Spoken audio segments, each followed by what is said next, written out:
Alright, so in this video we're going to be discussing several simple, very commonplace types of malware. Now first, when we talk about malware, we ask ourselves, what is malware? And that word right there is short for malicious software.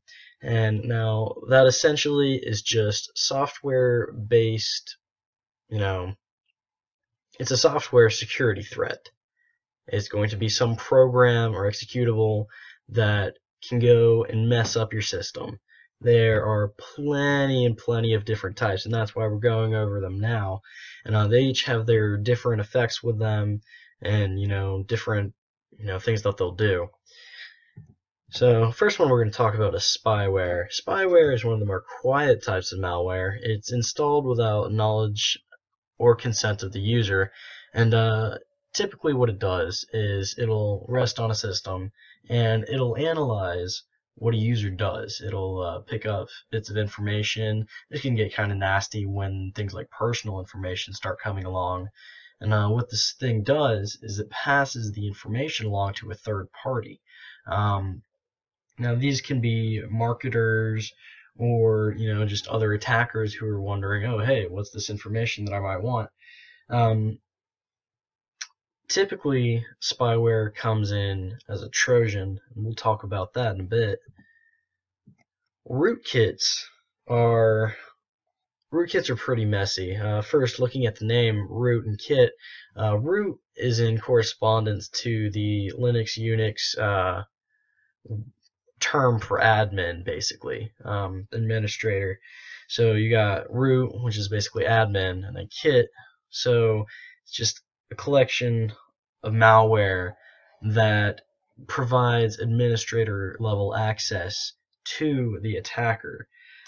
So from rootkits, attackers will be able to execute files, monitor user activities, change configurations on the computer. On top of that, rootkits have the ability to hide certain things from whatever OS it's on. Like spyware will hide itself, rootkits will hide itself along with certain processes that it runs, connections that it establishes. So if you're on Windows, for example, and you run Task Manager to see what's going on, or Netstat to see what kind of connections you got rolling up, a rootkit can actually keep its respective things from appearing on those lists. Those are particularly nasty. Moving on to logic bombs. Logic bombs are programs that they can be installed by a user on the inside or an attacker on the inside of a system. And what they do is they'll rest on a system until certain criteria has been met. Whether that be a certain date has been reached, or say user John is using Microsoft Word on a Sunday.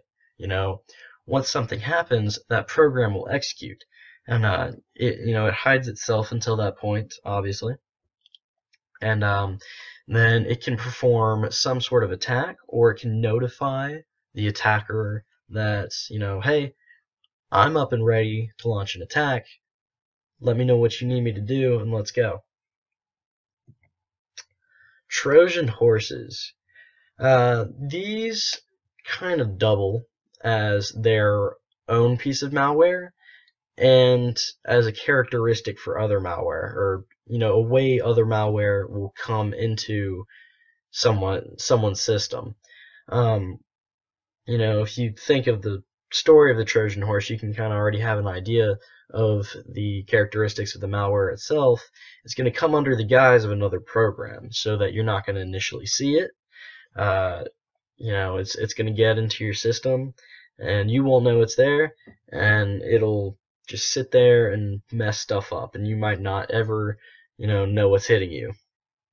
It'd be good to note that for almost all these things, pretty much all these things that I'm going over, the best way to take care of them is just really prevent them through anti-malware, anti-spyware software.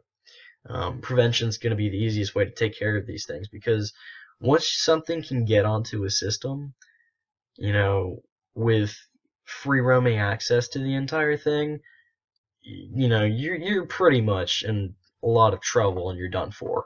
And it can be messy, and if you don't have stuff backed up, you can lose files, your whole system can get shut down.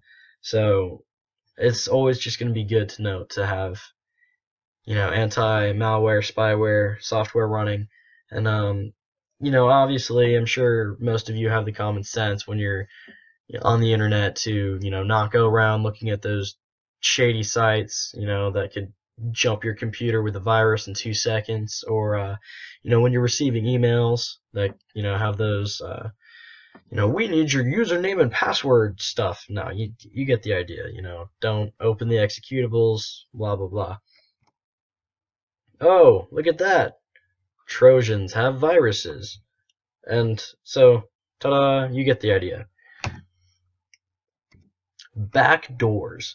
Now, when discussing backdoors, they're one way in discussing them are the little security jumps that software developers will put into an application or an operating system during development, so that way they can get to whatever they need to and perform administration, check that things are running smoothly, and not having to mess with all the security protocols that come before it. In the case of attackers, they will install a backdoor on a system so that they can completely jump any security measures they might need to. And now this can get kind of nasty in the sense that for everything you put out there for logins and whatnot, if you can just jump this, then that's access to the system to do whatever the attacker wants to do. Whether they want to make modifications to a system or whatever. Discussing adware. Adware is kind of self-explanatory in the name. When you're going around on sites, if you don't have a pop-up blocker or something like that, most browsers have them built in. You'll get pop-ups, the unclosable windows, that kind of deal.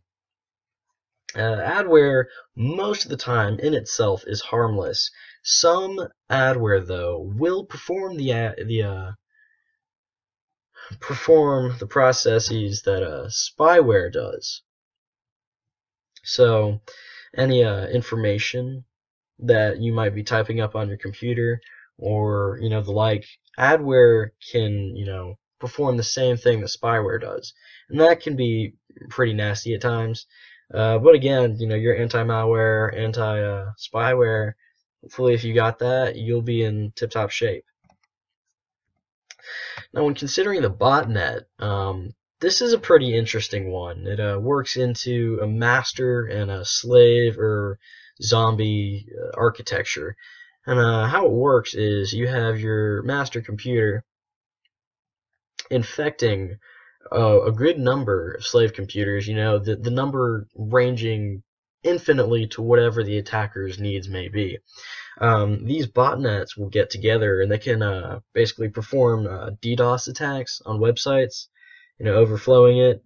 A lot of times you'll see botnets used to send out spam because comparatively it is cheap to send it out, and the money returns for the attacker from any of those poor fools who, answer to the spam, they get a profit off of the little work that they put in. So, botnets are pretty interesting. Ransomware, probably one of the nastiest bits of malware that you'll ever see out in the whole thing. Again, your anti-malware, anti-spyware should help cover this. What it is an attacker gets a hold of your files and can lock them or encrypt them, or basically lock you out of your system. And unless you pay a certain amount, you will not be able to get back in. So those can be particularly nasty.